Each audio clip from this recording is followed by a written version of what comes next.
If you're making any of these three common mistakes while meditating, you probably find it both challenging and frustrating. Mistake number 1, trying to quiet your mind. Many meditators believe that the object of meditation is to quiet the mind, or more radically, to stop thinking altogether. It's not. Trying to quiet the mind only energizes it. One thought opposing another thought will never result in a more peaceful mind. The brain is an organ. The heart pumps blood, the lungs breathe air, and the brain thinks. It will think whether you want it to or not. You don't have the power to stop it or control it. If you did, you could stop thinking about what you don't want to think about, and you could turn it off at any time you wanted. But you can't do that.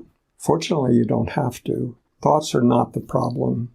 Believing thoughts just because they appear in your head is what leads to a busy mind. Rather than spinning your wheels trying to quiet the mind, notice that there's something that's aware of those thoughts. What's aware of a thought stream is not simply another thought. It's what's aware of all thoughts. This awareness is already quiet, even when the mind is not. Let thoughts come and go. Sometimes thoughts will be there, sometimes not. But with disinterest, they will subside over time. And even when they do arise, who cares? Exactly. Who is it that cares? Mistake number 2, trying to do it right. People often believe a good meditation is when the mind is quiet, and a bad meditation is when the body is restless and the mind is noisy. But there's no right and wrong when it comes to meditation. You can't do it wrong. Why?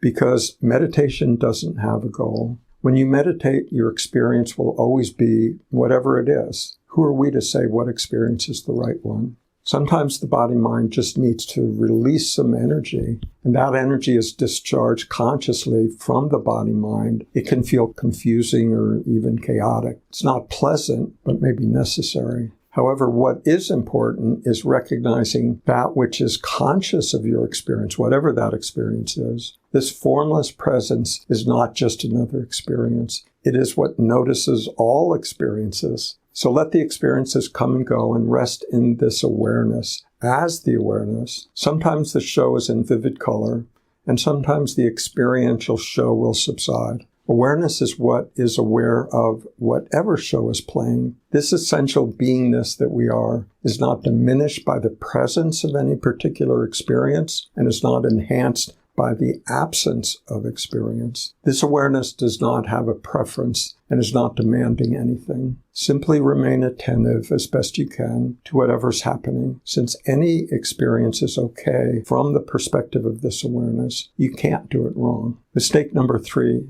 Hoping to reach an altered state. All states come and go, as do all thoughts, feelings, and experiences. During meditation, we may experience a pleasant, blissful, or even an ecstatic state. We can enjoy it and learn from it, but like all states, it will pass soon enough. We may also experience painful memories and embarrassing realizations. We can learn from these also. The goal of meditation is not to reach some perpetual high state, which isn't possible anyway, since all states come and go. A high state will sometimes happen, but because it is impermanent, it cannot be what we most essentially are. Rest in that spacious presence, which is always completeness in every moment, and let go of trying to direct or control states of mind. By doing so, your meditations will be much more enjoyable and much more productive in the long run. In short, meditation is not something you do. It is more like something you consent to.